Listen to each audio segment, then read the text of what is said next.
Good morning, P-Dub podcast fans. It's another session of coffee with your boy P-Dub. Hey, we're bringing Gdogsports back in here today. We're going to discuss a little MLB today. We've been focusing on the NBA. Yesterday, we focused on the NBA play-in tournament. But we're going to focus on MLB today. And MLB has been actually going really, really well for me. I had an off night personally last night in the NBA, but MLB has been hit its stride. And so personally, I'm going to be pushing the envelope, and we're going to talk about that a little today with G-Dog. So let's bring in G-Dog today and talk a little baseball. Morning, G-Dog. How we doing, buddy? Good morning, Scott. How you doing? I just flipped the screen. You don't want to have my logo on your face, so I think that's appropriate. So MLB, let's talk a little bit about that. How's that going for you personally thus far into the season, about 30 games in? Well, the first part of the season, 30 games in so far, I've been a little bit more than 500, just picked up a couple units, which is obviously better than losing units, but it's definitely not comparable to seasons past, I guess, pre-COVID. Usually get off to a better start. But I think one of the biggest reasons for that is that I was just reading that it was like the first time in Major League Baseball history that after 30 games, the first 30 games of a season, there's not one team that had a record of more than 600. So there's a lot of parity this year for some reason, which that's interesting. I mean, it really is. Underdogs hitting at that rate. I mean, you play those all year long. If that were to be a staple and you become a winner, I think here, let me ask you this. So do you think the value in the MLB for you personally is on the sides or the total? And I know that's a very general question, but right, you can get a total at minus 110 all year long, right? And obviously that's, in the favor of us being, the bettors. These minus 150, minus 170, minus 190, the Dodgers losing, these big favorites. What's your take on that? And do you use a side or a total more than one or the other? Well, the interesting thing about Major League Baseball as well as hockey is that you have more juice involved in the totals. It's never straight up. So it's like if you have an under 8.5, it might be anywhere from minus 115 to minus 130, depending on the action on that particular game. I've noticed a lot, like my totals have usually started off pretty strong. This year, it's been a struggle as well. It's just kind of all over the place for whatever reason. It's just even looking at some key indicators, line reversals, things like that, just hasn't been consistent. So one of the things I was looking into, because obviously as a seasoned sports bettor handicapper, one of the things you always want to do is make adjustments. If something's not working, it's worked in the past. You don't want to completely revamp what you're doing because you've got a proven track record that that it works. However, you always want to look for tweaks that you can make. And one of the things that I found this year that was pretty interesting so far this season is that as of yesterday, money line underdogs this season in MLB are hitting close to 47%. It's actually 46.7% overall. And $100 better would have already gotten close to 47 units so far this season, which is usually unheard of at this point in the season. But that's insane. So, the home dogs have been hitting at a 49%. Road dogs have been hitting at 45%. One of the things I always look at is like pitching statistics. There's a lot of swolled up ERAs this year, although we've had 4 no-hitters so far this season, which is awesome. But I think it's a lot of the reason for those no-hitters is that you got guys just swinging all out. You don't have a pure hitter. I can't think of any pure hitters in the league right now, actually.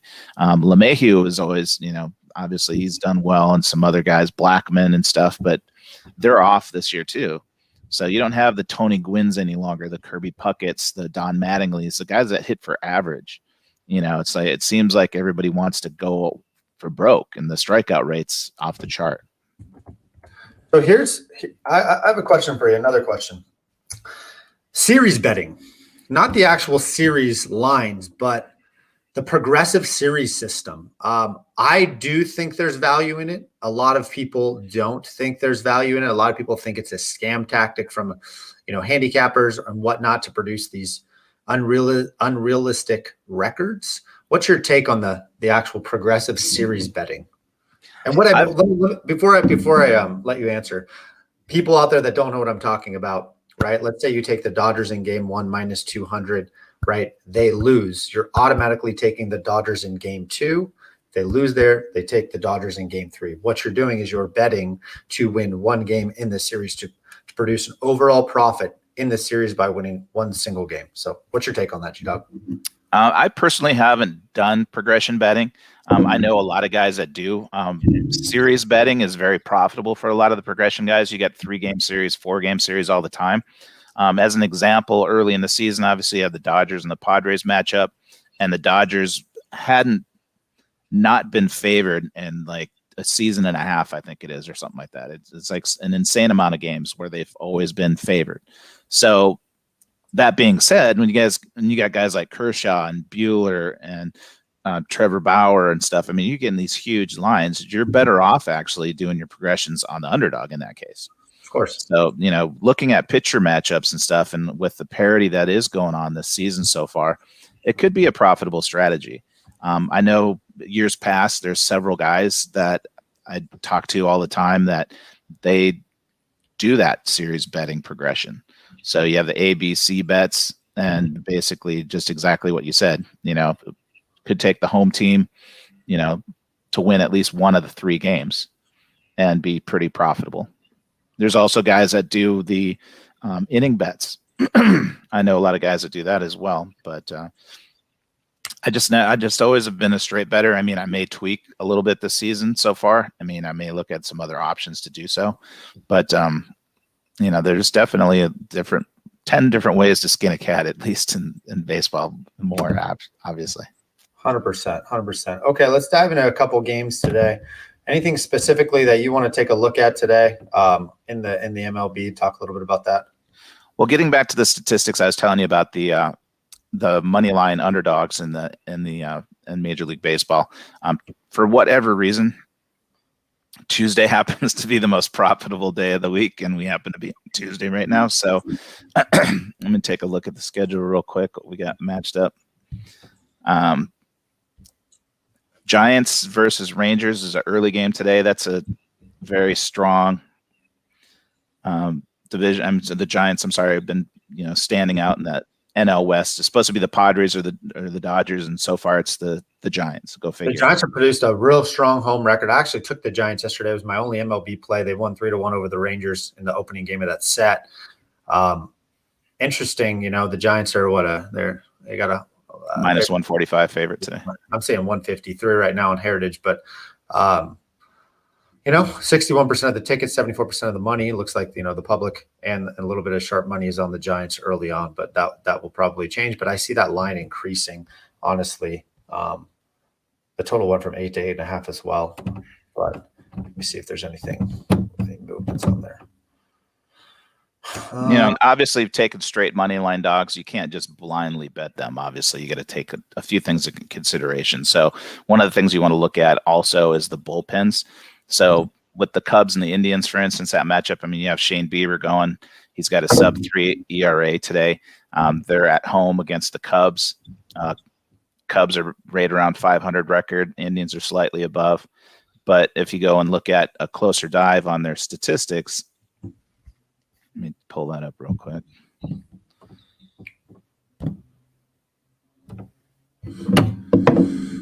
So I got a bullpen ERA for the Cubs at 3.62, but the Indians also have a lower ERA of 2.71. So those are some things to take consideration is looking out. You can go to baseballreference.com. There's fansgraph.com, some things some free sites where you can go and actually get statistics.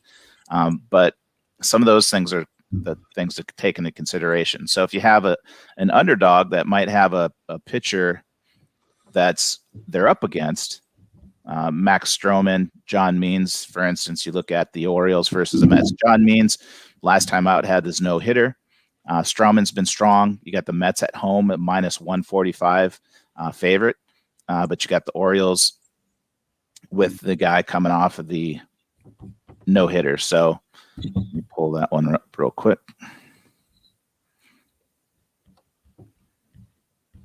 Yeah, and the bullpens are about even, but those are the biggest factors.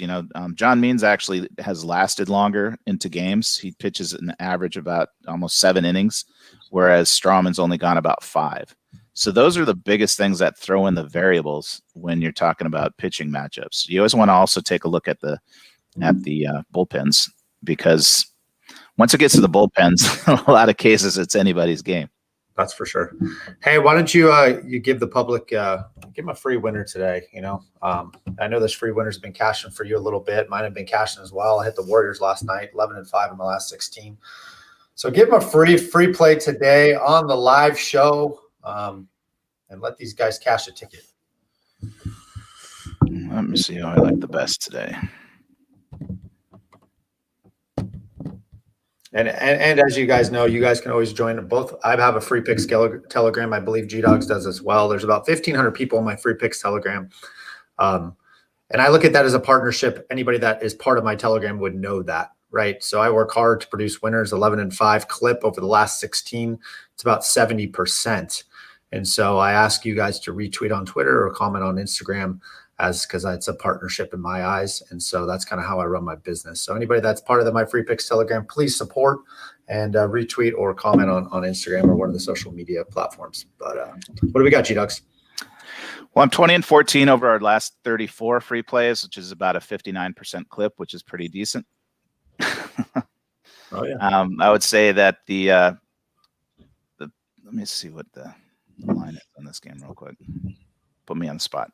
Sorry. That's no problem. I don't like to give out big favorites or anything like that. So I was just looking a little closer at the game. So let me see. I do like the under in the Cleveland game today with in that early game. Or not the early game, I'm sorry. The 5:10 p.m. Central Time start with the Cubs and the Indians. That's at in Cleveland. Under 7.5. You got two guys with the decent ERA, but you also have two of the best bullpens in baseball going against each other. So I think that would be a fairly low scoring game. You can get the line currently under 7.5 at right around 110, less than 110 at this point. So I think that's going to be my play today. Hey, one trend to note today, I'd see the best trend of the day is the Blue Jays over.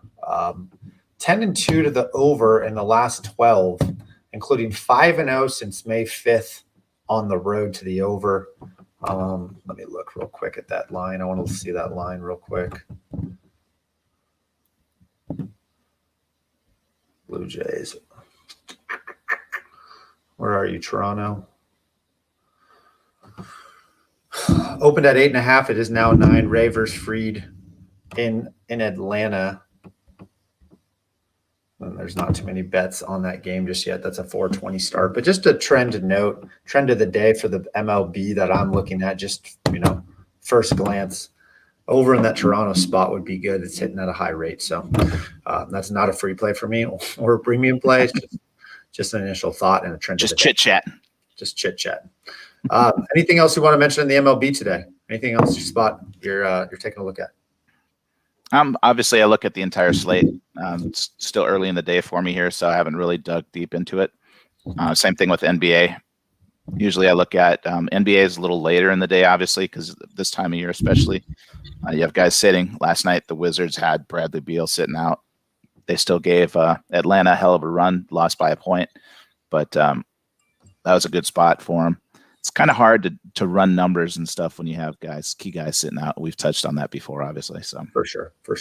Well, we're going to get out of here. I appreciate the insight, intel. If you want Gdogs free picks or premium picks, hit him up. And where can they find you, Gdogs? On Twitter at Gdogsports. I do have a tweet up right now for a free play. So all you have to do is retweet that, and I'll send the day's free play directly to your direct message. And you can find me on Twitter at Proven Winners, on Instagram at Proven Winner, and on YouTube, Gdogsports Podcast. We want to blow up this podcast, and we've had some key guests on. Not only have we had Gdogs, but yesterday we had Bill Krakenberger, excuse me, but he goes by Kraken. pretty much legend in the sports handicapping business. And so that was a great guest. We had Joe Madden, a female handicapper, talking about women in sports. So really growing the brand. We're going to have David Bierman on next, ESPN deputy editor of sports betting for ESPN. So we'll have him on the show here in a few minutes. So we're going to get out of here, G-Dog. I'm going to ask him about Kenny Mayne. Kenny Mayne just left. Oh, yeah. There you go. He's next. All right, boss. Look forward to watching the. Cheers, my guy. Good luck today. We'll get him. Right. Break the books. You as well. Talk to you later. All right. E-Dub.